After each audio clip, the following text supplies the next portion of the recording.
الحمد للہ رب العالمین والصلاة والسلام علی خاتم النبیین اکرم الاولین والآخرین قال اللہ تبارک و تعالی فی القرآن المجید والفرقان الحمید ان الدین عند اللہ الاسلام صدق اللہ مولانا العظیم وبلغنا رسولہ النبی الکریم الرؤوف الرحیم۔ درود شریف پڑھیے۔ الصلاۃ والسلام علیک یا رسول اللہ، الصلاۃ والسلام علیک یا حبیب اللہ، وعلی آلک وصحابک یا نعمت اللہ۔ حمد و صلات کے بعد دعا ہے کہ اللہ جل جلالہ ہم سب کی حاضری کو شرف قبولیت سے سرفراز فرمائے اور ہم سب کا خاتمہ ایمان پر فرمائے۔ بین الاقوامی سطح پر ایک عمل بڑی تیزی کے ساتھ بڑھتا ہوا سامنے آ رہا ہے۔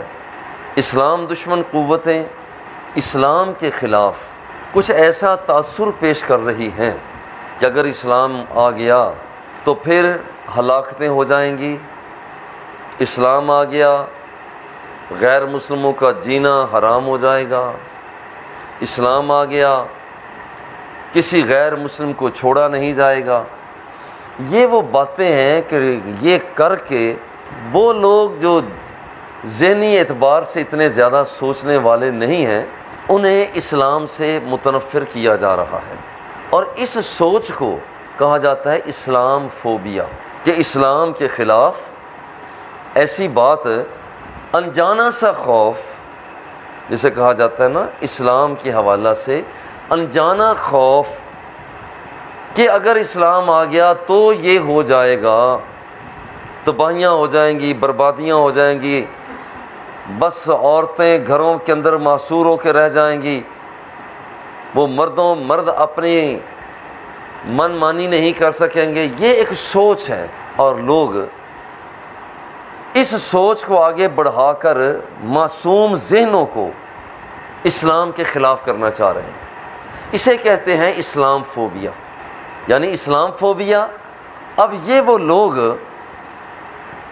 کہ جو اسلام کے انجانے خوف میں مبتلا ہیں، یہ وہ لوگ ہیں جو اسلام فوبیا کے شکار ہیں۔ اسلام کے انجانے خوف سے جو لوگ پہلے ہی ڈر رہے ہیں کہ اسلام آ گیا تو یہ بربادیاں ہو جائیں گی، اور لوگوں کو پروموٹ کیا جا رہا ہے کہ اسلام سے نفرت کی جائے اور آزادی کی تحریک میں آگے بڑھا جائے، یہ اسلام فوبیا ہے۔ اور آج کا عنوان اسلام فوبیا کے شکار لوگوں کے نام ایک اہم پیغام کہ یہ ہے اسلام، یہ آج کا عنوان ہے۔ اسلام فوبیا کے شکار لوگوں کے نام ایک اہم پیغام کہ لوگوں یہ ہے اسلام۔ اسلام کا اصل شکل چہرہ دکھانے کے لیے آج کا عنوان ہے، اور یہ مجھے پتہ ہے ہم جتنا بھی اسلام کا اصلی چہرہ روپ دکھاتے رہیں کہ یہ اسلام ہے، یہ اسلام ہے، ان غیر مسلموں کا ڈر ختم نہیں ہونا، ان بتوں کے پجاریوں کا ڈر ختم نہیں ہونا، ان لولی لنگڑی سیاست رکھنے والوں کا ڈر ختم نہیں ہونا، جتنا مرضی اسلام کا امن پیغام بڑھاتے رہیں۔ وجہ کیا ہے؟ وجہ یہ حضور علیہ الصلوۃ والتسلیم نے ارشاد فرمایا نصرت بالرعب مسیرۃ شہر۔ حضور فرماتے ہیں میں ابھی اپنے گھر سے قدم باہر رکھتا ہوں، جس دشمن کے ساتھ مجھے لڑنے کے لیے جانا ہوتا ہے، جس دشمن کے لیے میں نے جانا ہوتا ہے، ابھی میں گھر سے قدم باہر رکھتا ہوں، 1 مہینے کی مسافت پر ہوتا ہوں تو رب ذوالجلال میرا رعب اس دشمن کے سینے میں داخل کر دیتا ہے۔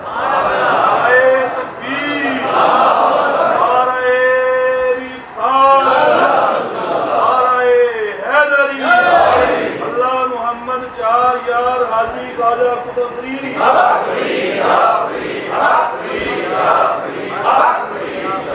سورہ آل عمران میں اللہ جل جلالہ ارشاد فرماتا ہے سنلقی فی قلوب الذین کفروا الرعب بما اشرکوا باللہ. یہ بتوں کے پجاری، یہ ناقص سیاست کے مالک، بھونڈی معیشت پر ہاتھ رکھنے والے، اپنی نارسا عقل پر فخر اور ناز کرنے والے، فرمایا محبوب یہ وہ لوگ ہیں سنلقی فی قلوب الذین کفروا الرعب، یہ کافر لوگوں کے سینوں کے اندر ہم تیرے رعب کو قائم کر دیں گے. اور یہ وہ رعب ہے، یہ مظہر فرید جتنا بھی اسلام کا امن والا چہرہ کیوں نہ دکھاتا رہے، مگر اللہ کا یہ کرم، اللہ کا احسان، اللہ کا فضل، اپنے محبوب کی عزت اور ناموس کو بلندی اتنی عطا فرمائی ہے کہ کوئی کافر گھر میں بیٹھا ہے، ابھی اس کی طرف آمنہ کے لال پیش رفت نہیں فرماتے، وہ تھر تھر پہلے کانپنے لگ جاتا. بھئی اس میں میرا کیا قصور ہے؟ اس میں آپ کا کیا قصور؟ اسلام کا کیا قصور؟ بھئی اللہ نے اپنے نبی کو رعب عطا فرمایا ہے کہ ہیبت عطا فرمائی ہے. وہ تو وہ ہے نا، غلاموں کا مقام یہ ہے تخت سکندری پہ وہ تھوکتے نہیں ہیں، بستر لگا ہوا ہے جن کا تیری گلی میں. وہ تو آقا ہے نا.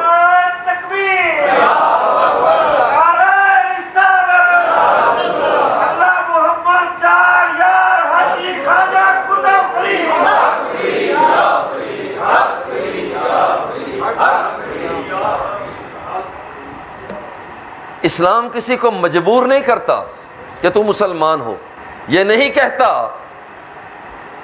کہ لازمی طور پر تو مسلمان ہو، یہ نہیں کہتا، مجبور نہیں کرتا. اور تبلیغ تو حق ہے، تبلیغ کرنا ہندوؤں کا حق، عیسائیوں کا حق، یہودیوں کا حق، پارسیوں کا حق، بدھ مذہبوں کا حق، سب کا حق ہے. اور اسی طرح سے تبلیغ کرنا غلامان مصطفیٰ کا بھی حق ہے. فرق یہ ہے کہ جب یہ غیر مسلم تبلیغ کرتا ہے، اس کے سامنے بت ہوتا ہے، اس کے سامنے اپنا نظام ریاست ہوتا ہے، اس کے سامنے اپنا نظام سیاست ہوتا ہے، اس کے سامنے ایک خاص تصور ہوا کرتا ہے. مگر جب بندہ خدا، بندہ مومن تبلیغ کرتا ہے تو اس کے سامنے رب کی تجلیات ہوا کرتی ہیں. اپنے نبی کا انداز ہوا کرتا ہے کہ میرا نبی کھاتا کیسے تھا، پیتا کیسے تھا، اٹھتا کیسے تھا، جاگتا کیسے تھا، سوتا کیسے تھا، چلتا کیسے تھا، پھرتا کیسے تھا، جاتا آتا کیسے تھا. بس اس دھن میں جب یہ بندہ تبلیغ کرتا ہے تو جلوہ خدا کو بھی لے لیتا ہے، جلوہ مصطفیٰ کو بھی لے لیتا ہے.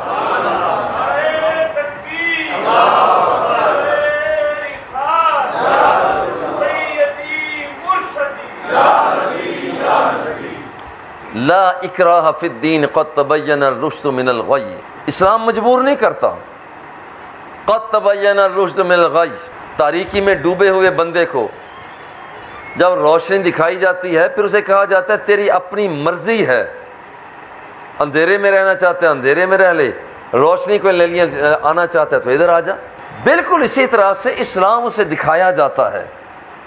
عقائد کی ستھرائی اسلام میں، اعمال کی ستھرائی اسلام میں، اخلاقیات کی ستھرائی اسلام میں، عقود کی ستھرائی اسلام میں. اور یہاں پر کائنات کی وسعتیں سمٹ جائیں.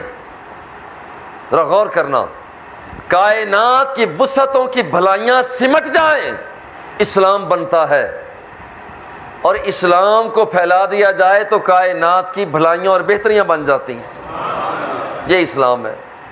اسلام پر بڑا ایک اعتراض ہوتا ہے، یہ جو غیر مسلم سکالر ہیں، جو اسلام تلوار کے زور سے پھیلا ہے، بس اس نے تلوار چلائی، جنگیں قائم کی، مسلمان بنائے، اور یہ بس یہ اسلام فوبیا کے شکار لوگوں کے تخیلات ہیں کہ اسلام تلوار کے زور سے پھیلا، اسلام نے اپنے آپ کو تحفظ تلوار کے ساتھ دیا، لوگوں کو تلوار کے ساتھ کھینچا۔ میں بڑے پیار سے پوچھتا ہوں، اسلام فوبیا کے شکار ہو، مجھے یہ بتاؤ ابو بکر صدیق پر کون سی تلوار چلی؟ عمر فاروق پر کون سی تلوار چلی؟ عثمان غنی پر تلوار کون سی چلی؟ حیدر کرار پر تلوار کون سی چلی؟ جس بندے پر جسم پر پتھروں کو رکھ دیا جاتا اور پھر بھی وہ بلال حبشی احد احد کی آواز کو بلند کرتا، اس پر کون سی تلوار چلی؟ یہ بتاؤ، روم سے کھینچ کر جو صہیب کو لایا وہ کون سی تلوار تھی؟ حبش سے کھینچ کر کون سی تلوار بلال کو لے کر آئی؟ کون سی تلوار تھی کہ یہاں پر چلی؟ سمامہ بن مسال اپنا دل اپنے مصطفیٰ کو دے گیا، وہ کون سی تلوار تھی؟ وہ کون سی تلوار تھی کہ جس کے ذریعہ وہ ایک مکہ مکرمہ کے اندر ہلچل مچ گئی؟ تلوار میں پوچھتا ہوں، ذرا غور کرنا، اور میں اسلام فوبیا کے شکاروں سے کہتا ہوں، بتاؤ آمنہ کے لال پر جب گردن پر اوج رکھی گئی تو میرے مصطفیٰ کے پاس کون سی تلوار تھی کہ جس کے ساتھ انہوں نے لڑائی کی؟ تلوار تو ان کافروں کے پاس تھی جو کعبہ کی دیوار کے سائے میں بیٹھے ہوئے تھے اور سجدے میں سر رکھنے والے آمنہ کے لال کے وجود پر وہ ایک اونٹ کے اوج کو رکھ دیا۔ تلوار کس کے پاس تھی جب میرے مصطفیٰ کو لہو لہان کیا گیا؟ تلوار کس کے پاس تھی جب پتھر مارے گئے؟ تلوار کس کے پاس تھی جب پہنے ہوئے کپڑوں کو چتھڑے بنا دیا گیا؟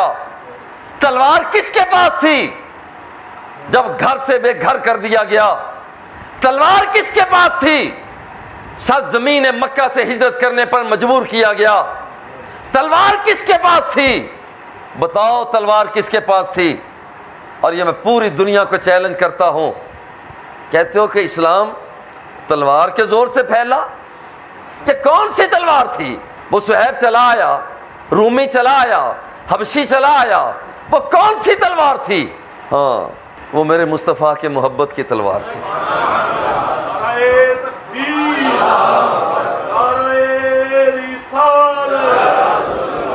وہ میرے مصطفیٰ کے ایثار کی تلوار تھی۔ وہ تلوار وہ حکمت کی تلوار تھی جس نے قوت عقلیہ کو اعتدال بخشا۔ وہ تلوار جو میرے مصطفیٰ نے چلائی وہ شجاعت کی تلوار تھی جس نے قوت غضبیہ کو توازن بخشا۔ وہ عفت کی تلوار تھی جس نے شہوت والی قوت کے اندر توازن پیدا کیا۔ وہ تلوار شورائیت کی تلوار تھی کہ جس نے سرمایہ دارانہ نظام اور اشتراکی نظام جیسے وہ ان نظاموں کو دور کیا اور اس استحکام عطا کیا۔ وہ تلوار وہ اعتدال اور توازن کی تلوار تھی کہ جس تلوار نے وہ ظالموں کو عادل بنا دیا، قزاقوں کو رہزنوں کو رہبر بنا دیا۔ وہ تلوار تھی جب چلی ہے تو سینہ منور، چلی ہے بصارت منور، چلی ہے تو کائنات کے رہنے والوں نے دیکھا، نگاہ مصطفیٰ میں نگاہ ڈالی تو ایسی انداز کیفیتیں بنی کہ جو بندہ گناہوں میں لچھڑا ہوا تھا، آمنہ کے لال نے وہ تلوار چلائی کہ ہاتھ سے پکڑ کر رب ذوالجلال سے ملا کے رکھ دیا۔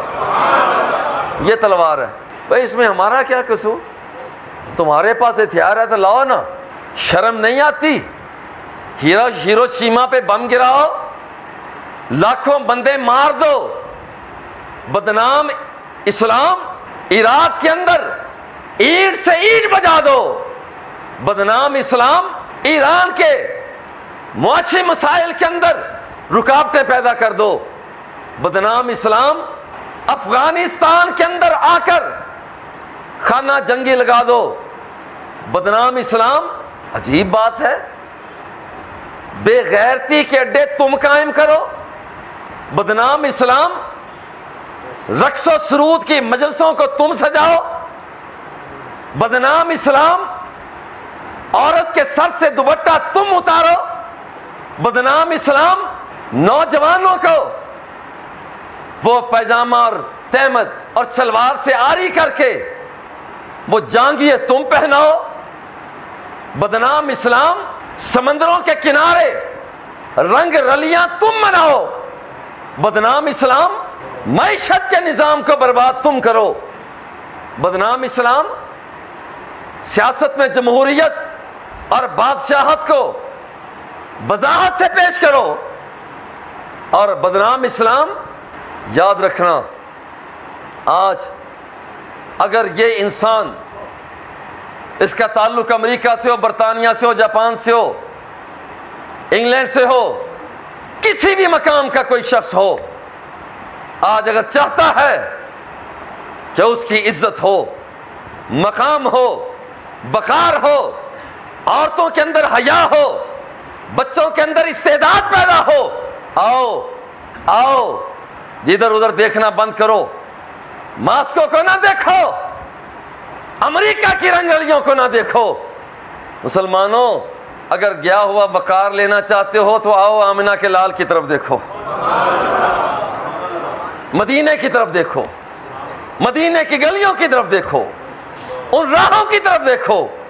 اور یہاں پر جب کوئی بندہ اس مقام کی طرف بڑھتا ہے تو پھر رب ذوالجلال فرماتا ہے لَأَغْلِبَنَّ أَنَا وَرُسُلِي، میں رب ہو کر اعلان کرتا ہوں غلبہ میرا ہے اور میرے مصطفیٰ کا ہے، اور یہ غلبہ ان کا ہے۔ اس لیے یہاں پر دو رنگی چھوڑ کر یک رنگ ہو جا، یہ کہ آدھا تتر آدھا بٹیر۔ مسلمانوں ذرا غور کرنا، دوسرے تو دوسرے ہیں، کیا یہ بات ہمیں سجتی ہے؟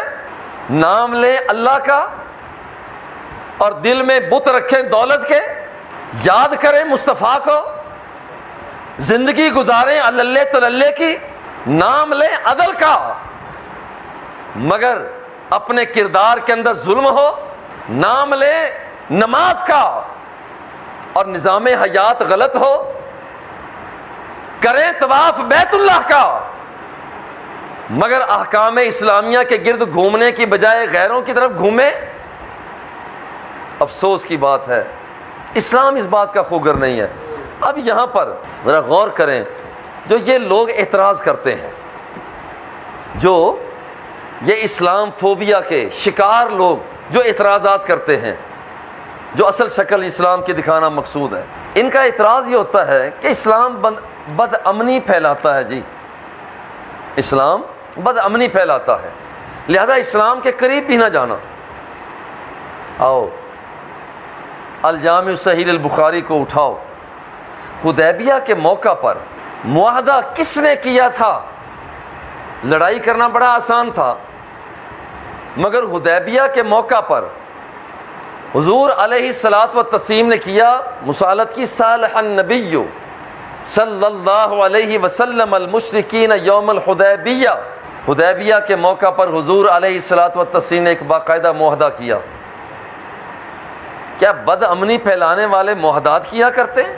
ذرا غور کرنا، جس بندے نے کرنی چوری ہے، بھائی وہ گفت و شنید کی میز پر کبھی آیا؟ جس نے ڈالنا ڈاکہ ہے، کیا وہ گفت و شنید کی ان چیزوں میں آ جاتا ہے؟ نہیں آتا۔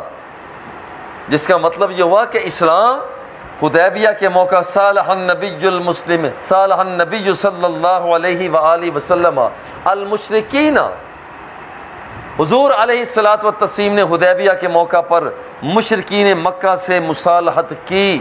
یہ ہے اسلام، یہ ہے صلح پسند اسلام کہ جس نے معاہدہ کیا۔ لہذا اسلام فوبیا کے شکارو، یہ تمہارا کہنا غلط ہے کہ اسلام یہاں پر لڑائی جھگڑا کرتا ہے۔ لیکن اتنی بات ضرور ہے، حدیث پاک میں آتا ہے الصلح جائز بین المسلمین والمشرکین الا صلحا احل حلالا حراما او حرم حلالا۔ اسلام چاہتا ہے صلح ہو، مگر یاد رکھنا کہ جو صلح حلال کو حرام کرے، حرام کو حلال کرے، اسلام کہتا ہے ایسی صلح نہ کرنا، گردن کٹ جائے، سر تن سے جدا ہو جائے، ایک ایک رونگٹا بکھر جائے، اس بات پر کمپرومائز نہ کرنا۔ کیوں؟ اس لیے کہ جن کی نگاہوں کے اندر جلوہ مصطفیٰ جچا ہوتا ہے، پھر وہ حلال کو حرام، حرام کو حلال نہیں، بلکہ حلال کو حلال اور حرام کو حرام دیکھنا چاہ رہے ہوتے ہیں، جن کی نگاہوں کے اندر جلوہ مصطفیٰ ہوتا ہے۔ اس لیے یہاں پر ایک طرح کا معاہدہ کیا جائے، مصالحت کی جائے، لیکن ایسی مصالحت کے اسلام اجازت نہیں دیتا۔ اسلام فوبیا کا شکار ہو، اسلام لڑائی نہیں امن سکھاتا ہے۔ حدیبیہ کے مقام پر کیا ہوا؟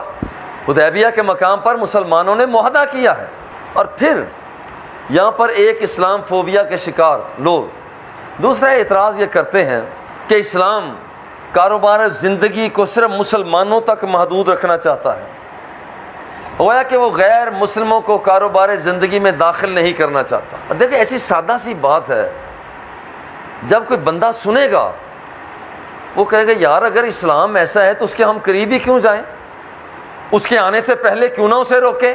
مگر یاد رکھنا کہ اسلام کاروبار زندگی کو مسلمانوں تک محدود نہیں رکھتا۔ کافروں کے ساتھ میرے مصطفیٰ نے کاروبار کیا، یہودیوں کے ساتھ کاروبار کیا، نصرانیوں کے ساتھ کاروبار کیا۔ حضور علیہ الصلوۃ والتسلیم الجامع الصحیح للبخاری ان رسول اللہ صلی اللہ علیہ وسلم اعطى خیبر الجحود علی ان یعملوها ویزرعوها ولہم شطر ما خرج منها۔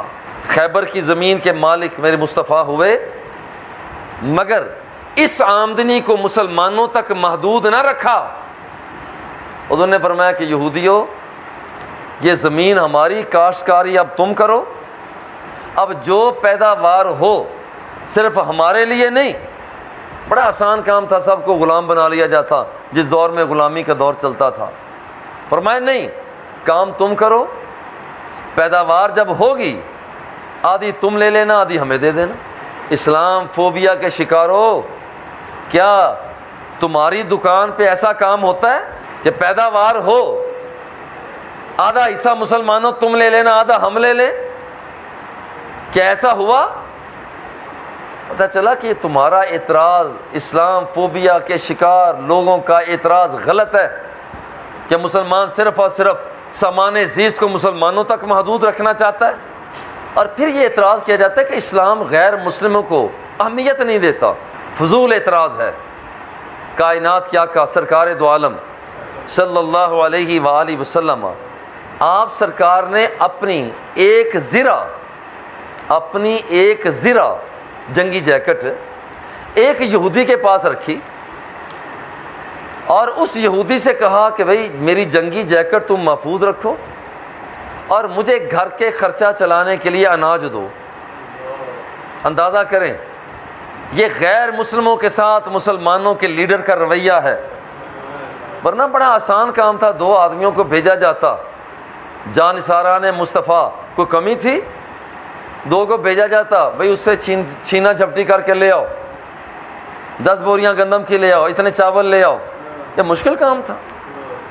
آمنہ کے لال نے اپنی جیکٹ، جنگی جیکٹ، وہ غیر مسلم کے پاس رکھی، یہودی کے پاس رکھی، اور اسے کہا کہ میاں یہاں پر مجھے گھر کا ساز و سامان یہ چاہیے، جو چاہیے۔ جو لے کر سرکار آئے۔ اسلام فوبیا کے شکاروں، یہ ہے اسلام، یہ ہے اسلام، جس اسلام کے اندر غیر مسلموں کے ساتھ بھی معاملات کو روا رکھا گیا ہے۔ تیسرا ایک اعتراض اور بھی کیا جاتا ہے، تیسرا اعتراض ایک اور بھی کیا جاتا ہے، اسلام کافروں کی بات ماننے سے روکتا ہے، کہ کافروں کی بات اچھی بھی ہو تو نہ مانو۔ اسلام فوبیا، جن کے اندر یہ ذہن میں ہے اسلام آیا تو پتہ نہیں کیا کچھ ہو جائے گا، کہتے ہیں جناب کہ اسلام آ گیا یہ تو کسی کی بات ہی نہیں مانتا، یہ تو غیر مسلموں کے ماتحت آنا ہی نہیں چاہتا، وہ مسلمان کسی کا ملازمت کرنا ہی نہیں چاہتے۔ آؤ حیدر کرار کو کون نہیں جانتا؟ دو نیم ان کی ٹھوکر سے صحرا و دریا، سمٹ کر پہاڑ ان کی ہیبت سے رائی۔ جو علی المرتضیٰ شیر خدا رضی اللہ تعالی عنہ، جنہیں سرکار نے ارشاد فرمایا امشی ولا تلتفت، یہ جھنڈا لے لو، دائیں بائیں مت دیکھنا، سیدھا بڑھتے چلے جاؤ اور کامیابی کی سیڑھیوں پر چڑھتے چلے جاؤ۔ وہ جس نے ایک بازو کے ساتھ وہ خیبر کا قلعہ جن لوگوں نے دیکھا ہے، وہ حاجی عبدالغفور صاحب نے دیکھا ہے، بابا جی قبلہ کو بھی لے کر گئے، وہ اتنا وزنی دروازہ، وہ جس بندے کی طاقت کی اپنے زور بازو کے ساتھ وہ خیبر کے دروازے کو اکھاڑ دیتا ہے، اس کا نظام ذرا غور کیجئے کہ یہاں پر سرکار دو سرا جلوہ فگن ہے، وعلی ینزو للجہودی، حضور علیہ الصلوۃ والتسلیم تشریف فرما ہے۔ حضرت علی المرتضیٰ ایک یہودی کے ساتھ معاہدہ کیا کہ دیکھو میں کنویں سے پانی نکالتا ہوں، جتنے ڈول نکالوں گا ہر ڈول کے بدلہ میں ایک کھجور دینا۔ علی المرتضیٰ جیسا بندہ یہ ایک یہودی کے ساتھ معاہدہ کر رہا ہے۔ اسلام فوبیا کے شکاروں، یہ ہے حیدر کرار کا کردار، یہ ہے آمنہ کے لال کا کردار۔ اس لیے یہاں پر جو معصوم چہرے، معصوم دماغ، معصوم سوچوں کے لوگ حامل، انہیں یہ اغوا کرنے کی یہ کوشش کی جا رہی ہے، اور یہ پوری دنیا غور کرے کہ ان لوگوں کے اعتراضات میں کوئی وزن نہیں ہے۔ یہ ہے اسلام، یہ ہے اسلام جس کے خلاف چلتے ہو۔ اصل میں ڈر یہ ہے کہ کہیں اسلام آ جائے گا۔ یہاں پر ڈر کس بات کا ہے؟ ڈر اس بات کا ہے، ڈر جیب کاٹنے والے کا ہے، جیب کاٹنے والا ڈر رہا ہے، کفن چور ڈر رہا ہے، چوری کرنے والا ڈر رہا ہے، بے حیائی کا حامل ڈر رہا ہے، اپنی کرتوتیں غلط کالے کام کرنے والا ڈر رہا ہے۔ اس کو ڈرنا بھی چاہیے۔ اگر نہیں ڈر رہا تو جس نے راتوں کو اٹھ کر اپنے رب کو منانا ہے وہ نہیں ڈر رہا۔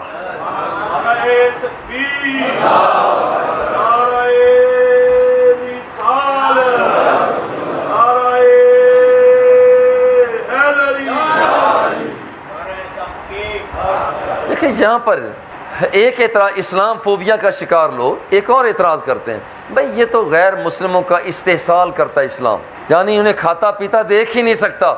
آؤ، حضور علیہ الصلوۃ والتسلیم کائنات کے بادشاہ، وما ارسلناک الا رحمۃ للعالمین، تاج رکھنے والے، وہ تاج رحمۃ للعالمین رکھنے والے، ان کا حال کیا؟ استاجر رسول اللہ صلی اللہ علیہ وسلم عبد اللہ ابن عریق وکان کافرا، ایک بندہ کافر تھا مگر حضور علیہ الصلوۃ والتسلیم نے اس کافر کو اپنا نوکر رکھا۔ یارو ذرا یہ ہے اسلام۔ اسلام کافروں کو ان کی مزاحمتوں سے برخاست نہیں کرتا۔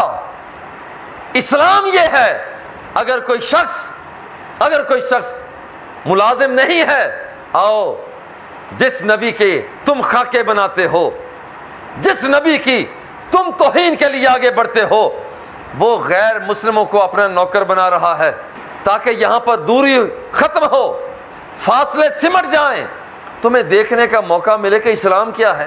اور ایک کافر آدمی مشرک تھا، صحیح مسلم کی روایت ہے، یہ تلواروں سے نہیں اسلام پھیلا۔ رات کو آیا ایک مشرک، حضور علیہ الصلوۃ والتسلیم نے ایک بکری کا دودھ دوہا، اسے پلایا، وہ کہتا ہے اور، حضور نے دوسری بکری کا دودھ دوہا، پلایا، وہ کافر کہتا ہے اور، تیسری کا، چوتھی کا، پانچویں کا، چھٹی کا، 7 بکریوں کا دودھ میرے مصطفیٰ دوتے رہے، وہ کافر پیتا رہا۔ وہ کافر ہے، مسلمان نہیں، مگر میرے مصطفیٰ نے اسے مہمان بنایا ہوا ہے، یہ میرے مصطفیٰ نے مہمان بنایا ہوا ہے، اور اس کا نخرہ برداشت کر رہے ہیں۔ 1 2 5 6 7 بکریوں کا دودھ اس نے پیا۔ وہ بڑا متاثر ہوا کہ جس کمیونٹی کا میں بندہ ہوں، کبھی یہ اخلاق کے ساتھ تو اتنا ہمارا کوئی بندہ پیش آیا ہی نہیں ہے. صبح کائنات کے آقا جلوہ فگنوں میں رخ مصطفیٰ کو دیکھا, کہتا ہے لا الہ الا اللہ محمد رسول اللہ.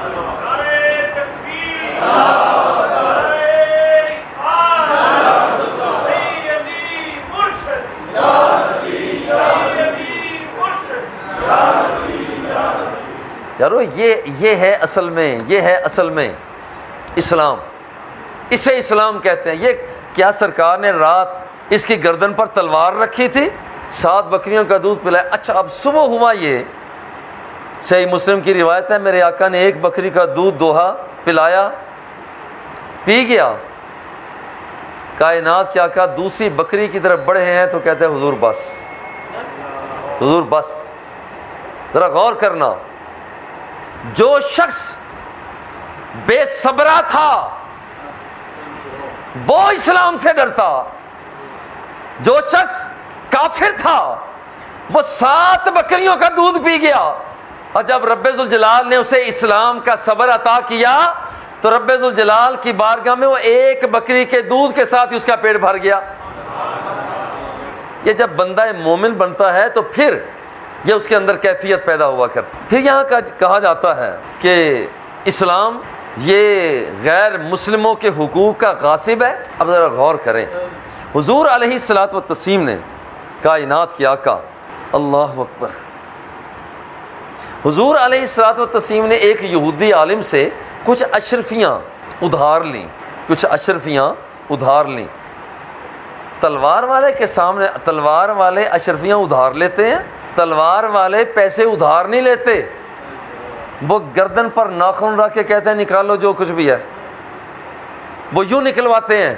حضور علیہ الصلوۃ والتسلیم یہودی عالم سے اشرفیاں لیں اور حضور علیہ الصلوۃ والتسلیم نے اس سے فرمایا, یہ میں لے لی. جب اب وہ بندہ تقاضا کرنے لگا, اے محمد میری اشرفیاں واپس کرو. حضور نے فرمایا میاں اب میرے پاس نہیں ہے. ذرا غور کریں, اب میرے پاس نہیں ہے. حضور علیہ الصلوۃ والتسلیم نے فرمایا فقال له یا یہودی ما عندي ما اعطيك, دیکھو میرے پاس دینے کے لیے کچھ نہیں. اور تلوار والوں کے پاس کچھ نہیں ہوتا. دیکھیں ایک آدمی ریوالور لے کر آ جائے, کلاشن کوف لے کر آ جائے, ہمیں سے ہو سکتا ہے کسی کے پاس بھی کچھ نہ ہو, وہ سب کچھ سمیٹ کے لے جائے گا. حضور فرماتے بھی تجھے دینے کے لیے میرے پاس کچھ نہیں ہے. اب وہ یہودی کہتا ہے کہ میں پھر آپ کو جانے نہیں دوں گا, یعنی میں یہاں پر بیٹھا ہوں. اس نے کہا کہ یہاں پر دیکھیں میں یہاں پر بیٹھا ہوں. فقال فإني لا أفارقك, اے محمد میں پھر تیری جان نہیں چھوڑنے والا, میں نے پیسے لے کر جانے. صحابہ کرام نے کہا حضور یہ بڑا بدتمیز آدمی ہے, ذرا آپ ہمیں اجازت دیں اس کے ساتھ 2 ہاتھ تو کر لیں. بڑا آسان کام تھا نا, اشارہ ابرو کرنا تھا تو وہاں پر کام مکمل کر دیا جاتا. مگر حضور کا جملہ سنے, وہ تاریخی جملہ مشکات المصابیح میں آج بھی موجود ہے. حضور نے فرمایا منعنی ربی ان اظلم مواحدا ولا غیرہ. حضور نے فرمایا کہ دیکھو کسی کے ساتھ میرا معاہدہ ہو یا نہ ہو, رب ذوالجلال نے مجھے کسی بھی شخص پر ظلم کرنے سے روکا ہوا ہے. میں ظالم بن کر نہیں آیا, میں ظالم بن کر نہیں آیا, رب ذوالجلال نے مجھے رحمت للعالمین بنا کر بھیجا ہوا ہے. یہ ہے اسلام. یہ اسلام تلوار سے پھیلا؟ کیا اسلام اس انداز میں پھیلا جیسے تم کہتے ہو؟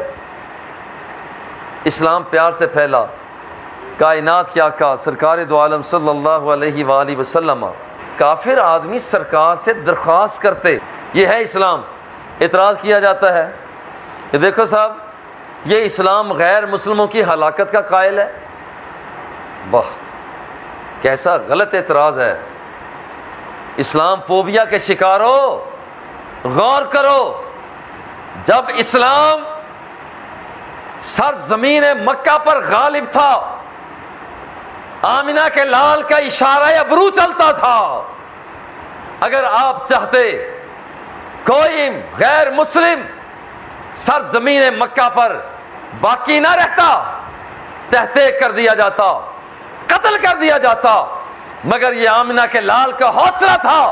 جن لوگوں نے پتھر مارے، راستے میں کانٹے بچھائے، کوڑا اور کرکٹ کو پھینکا، تنگ کیا اور گردن پر اوجھ رکھا، آمنہ کے لال جب غالب آئے فرمایا لا تثریب علیکم اليوم، جاؤ، وہ تمہارا کام تھا، میں اللہ کا نبی ہو کر اعلان کرتا ہوں میں نے تم سب کو معاف کر دیا.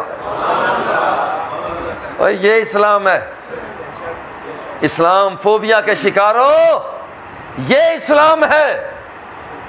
بدر کے موقع پر کتنے قیدی پکڑے گئے اور حضور کو مشورہ بھی دیا گیا حضور انہیں ختم کر دیا جائے، مگر کائنات کے آقا نے ایک راستہ نکالا ان کی آزادی کا.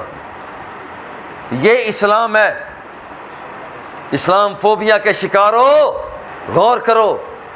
لوگوں کو اغوا کرنے کے لیے، لوگوں کو اغوا کرنے کے لیے یہاں پر ایک نہیں بلکہ یہ بات جب کہی جاتی ہے کہ کافر آدمی کو مسلمان مارنا ہی چاہتا ہے. اب ذرا غور کریں. برا ملاعب الاسنہ، اس بندے نے حضور علیہ الصلاۃ والتسلیم کی طرف پیغام بھیجا کہ حضور جناب میں بیمار ہوں، تکلیف میں ہوں، میرے لیے کوئی دوائی بھیجیں. اندازہ کریں اسلام فوبیا کے شکارو، غور کرو کہ غیر مسلم آمنہ کا لال ان کی بارگاہ میں غیر مسلم اپیل کر رہا ہے میں بیمار پڑ گیا ہوں، میرے لیے کوئی دوائی بھیجیں. اب حضور نے کیا کیا؟ اس کا کہنا تھا وَابْعَثْ إِلَيَّ بِشَيْءٍ أَتَدَاوَىٰ بِهِ فَأَرْسَلَ إِلَيْهِ النَّبِيُّ صلی اللہ علیہ وسلم بِعُكَّةِ عَسْلٍ وَأَمَرَهُ أَن يَسْتَشْفِيَ. جب اس نے درخواست کی کہ میرے لیے دوائی بھیجیں تو کائنات کے آقا نے ایک بھرا ہوا مشکیزہ، پانی کا نہیں، شہد کا بھرا ہوا مشکیزہ بھیجا. آج ذرا غور کریں کہ وہاں پر شہد کی قیمت کیا ہے، اور یہ قیمت، اور پھر بھرا ہوا مشکیزہ بھرا ہوا ہے اور وہ پہنچایا جا رہا ہے. یہ ہے اسلام، یہ ہے اسلام کی اصل شکل. اس لیے کہ ان گمراہ کن لوگوں کے جو گمراہ کرنے والے ہیں ان کی گمراہی میں نہ آنا. اسلام کو پڑھو. یہ اسلام فوبیا کے شکار لوگ جو تحریریں کر رہے ہیں، کتابیں لکھ رہے ہیں، رسائل جرائد لکھ رہے ہیں، وہ آرٹیکل پیش کر رہے ہیں، پڑھنے والوں میں کہتا ہوں اسلام کو پڑھو، پھر فیصلہ کرنا. ترازو ہاتھ میں رکھ کر فیصلہ کرنا. جب ترازو ہاتھ میں رکھ کر فیصلہ کرو گے تو فیصلہ یہی کرو گے، اللہ کے فضل سے فیصلہ یہی کرو گے کہ یہ آمنہ کا لال جو کچھ اس نے بیان کیا ہے وہ صحیح ہے، اور اس کا چہرہ بتاتا ہے کہ یہ جھوٹا نہیں ہو سکتا. اور یہ مقام ایک اعتراض اور کیا جاتا ہے کہ اسلام تو ہمیشہ لڑائی کرتا رہتا ہے. یہ اسلام فوبیا کا شکار لوگ کہتے ہیں اسلام ہمیشہ لڑائی میں رہتا ہے، یہ مسلمان یہ غیر مسلموں کو جینے نہیں دیتے. آؤ ذرا غور کرو. ابن حجر علی صابہ میں لکھتے ہیں ان النبی صلی اللہ علیہ وسلم اہدا الی ابی سفیان بن حرب تمر عجبۃ وکتب الیہ یستہدیہ. اب ذرا غور کریں، ان جملوں پر غور کریں. ایک بندہ کافر جو ابو سفیان بن حرب ہے، حضور علیہ الصلاۃ والتسلیم نے مدینہ منورہ کی عجوہ کھجوریں اس بندے کو تحفے میں بھیجیں. یہ مسلمانوں یہ ہمارا ماضی، یہ ہے اسلام کی اصل صورت کہ آمنہ کے لال ابو سفیان کو عجوہ کھجوریں بھیج رہے ہیں. اور اگلی بات ذرا سنیں، وَكَتَبَ إِلَيْهِ يَسْتَهْدِيهِ. اب سرکار پیغام بھیجتے ہیں جیسے میں نے تمہیں تحفہ بھیجا ہے میں تمہاری طرف سے بھی تحفے کا انتظار کروں گا. اور پھر ہوا کیا ہے؟ ہوا یہ ہے، اسے کہتے ہیں اسلام کی اصل شکل. اب ہوا کیا ہے؟ کافر بندے کو میرے مصطفیٰ نے تحفہ بھیجا. اب کافر سوچتا ہے کہ میں تحفہ کیا پیش کروں. ابو سفیان کہتا ہے میں کیا تحفہ پیش کروں، میں کیا تحفہ پیش کروں. قدرت نے اس کے دل کے اندر بات پیدا کی، ہر چیز کا وہ مالک ہے، جاؤ اپنے دل کا تحفہ مصطفیٰ کو پیش کر دو.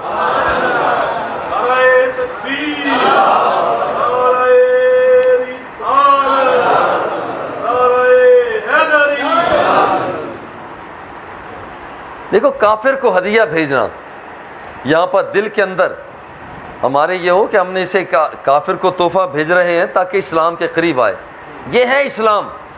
حضرت عمر رضی اللہ تعالیٰ عنہ نے مسجد کے باہر بازار میں ایک حلہ کہتے ہیں جیسا تیمم، جیسے دھوتی ہو اسی طرح کا اوپر والا کپڑا، چادر ایک ہی رنگ کا ہو، اسے کہا جاتا ہے حلہ. حضرت عمر نے حلہ اس سے یرا، وہ دیکھا کہ وہ بیچا جا رہا ہے. حضور سے عرض کہ حضور یہ آپ خرید لیں، اور یہ آپ خرید کر آپ کے پاس لوگ ملنے کے لیے آتے ہیں تاکہ اچھا لباس ہو، وفود کے ساتھ ملاقات کے وقت پہنا کریں. کائنات کے آقا نے فرمایا کہ دیکھو یہ ہے ریشمی، یہ ہے ریشمی، اور ریشم جو ہے مسلمانوں کے لیے پہننا حرام ہے، میں نہیں اسے پہن دوں گا. یاد رکھیے مسلمان یہاں ریشم نہیں پہنتا. اجر یہ ملے گا جب جنت میں داخل ہوگا تو رب ذوالجلال ریشمی کپڑے عطا فرما دے گا. مرد کے لیے سونے کا پہننا حرام ہے، بندہ عمل کرتا ہے جب جنت الفردوس میں جائے گا رب ذوالجلال مسلمان مردوں کو سونے کے کنگن عطا فرما دے گا. آج یہ بندہ مومن شراب سے بچتا ہے، بے حیائی سے بچتا ہے، شراب سے بچتا ہے، اور رب ذوالجلال یہی بندہ مومن جب جنت الفردوس میں داخل ہوگا یہ شراب نہ ہوگی بلکہ رب ذوالجلال جنتی شراب عطا فرما دے گا. اب یہاں حضور نے نہ خریدا. حضور کے بعد کچھ دنوں کے بعد جو اسی دن کچھ حلے اور بھی آئے اور وہ بھی ریشمی. ان میں سے ایک ریشمی جبہ، ریشمی حلہ آپ نے حضرت عمر رضی اللہ تعالیٰ عنہ کو بھیجا. حضرت عمر رضی اللہ تعالیٰ عنہ وہ روتے دھوتے آئے، کہتے ہیں حضور چند دن پہلے آپ نے مجھے فرمایا تھا کہ یہ وہ پہنتا ہے جس کا جنت الفردوس میں حصہ نہیں ہے، ریشمی کپڑے تو مسلمان کے لیے جائز نہیں. حضور آپ نے مجھے کیوں بھیج دیا؟ کپڑا ریشمی آپ نے مجھے بھیج دیا. سرکار بڑے پیار سے فرماتے ہیں، آپ نے فرمایا انی لم اعطیکھا لتلبسھا ولکن تبیعھا وتکسوھا. دیکھو میں نے اس لیے نہیں بھیجا کہ تم اسے پہنو، میں نے بھیجا اس لیے ہے کہ تم یا تو بیچ دو، اس کی رقم استعمال کر لو، یا کسی اور کو پہنا دو. میں نے تمہیں اس لیے بھیجا ہے. اب یہاں پر جو لطیف بات ہے آگے آ رہی ہے وہ یہ ہے کہ حضور علیہ الصلوۃ والتسلیم کے اس ارشاد عالی شان کے بعد فَأَرْسَلَ بِهَا عُمَرُ إِلَىٰ أَخٍ لَهُ مِنْ أَهْلِ مَكَّةَ قَبْلَ أَنْ يُسْلِمَ. آپ کا ایک رشتہ دار تھا، حضرت عمر کا ایک بھائی تھا، رشتہ دار تھا، ابھی وہ مسلمان نہیں ہوا تھا. حضرت عمر رضی اللہ تعالیٰ عنہ نے وہ قیمتی جبہ مدینہ منورہ سے اس اپنے کافر بھائی کو تحفتاً بھیج دیا تھا. اسلام فوبیا کے مارو، یہ ہے اسلام، یہ ہے اسلام. اس لیے اسلام جادو وہ جو سر چڑھ کر بولے. اصل میں اس وقت اسلام کا جادو آپ کسی میدان میں دیکھیں، اب کفر لرز رہا ہے. بھائی میں نے پہلے عرض کیا لرزے گا وہ پولیس والے کو دیکھ کر، لرزے گا وہ جو چور ہوگا، ترار ہوگا، نباش ہوگا، جیب کترا ہوگا، بدماش ہوگا، وہ یہاں پر لوگوں کو تنگ کرنے والا ہوگا. اور جو بندہ پہلے سے شریف ہے وہ پولیس والے کو دیکھ کر کہے گا جی بسم اللہ آپ تشریف لائیں، آئیں میں آپ کو پانی پلاتا ہوں. آج دنیا کے اندر اسی طرح کے دو لوگ ہیں، جو چور ہیں، لٹیرے ہیں، بے حیا ہیں، وہ اسلام کی دھمک کو محسوس کر رہے ہیں اور وہ ڈر رہے ہیں. اور ایک طبقہ وہ ہے جو چاہتا ہے کہ دنیا باغیرت بن جائے، عورتوں کے سر پہ دوپٹہ ہو، مرد با حیا ہو کر باہر نکلیں. اب وہ راہوں کو تک رہا ہے کہ کس راستے سے اسلام آ رہا ہے. اور یہ اسلام فوبیا ہے. جو لوگ یہاں پر ایسا کرتے ہیں ان کا مقابلہ کرنے کی ضرورت. میں نے تصویر ضرور دکھا دی کہ یہ اسلام ہے، مگر ان لوگوں نے یاد رکھنا جو اسلام سے ڈرتے ہیں یا ان کے اندر ڈر پیدا ہو گیا ہے ان کے اندر ڈر پیدا ہو گیا ہے، یہ بتوں کے پجاری، ان کے اندر وہ بتوں کی محبت پیدا ہو چکی ہے۔ حضور فرماتے ہیں کہ جب میں گھر سے چلتا ہوں 1 مہینے کی مسافت پر ہوتا ہوں کہ میرے دشمن کے دل کے اندر میرا خوف پہلے طاری ہو جایا کرتا ہے۔ اللہ ہماری حاضری کو قبول فرمائے۔ صلی اللہ تعالی علی حبیبی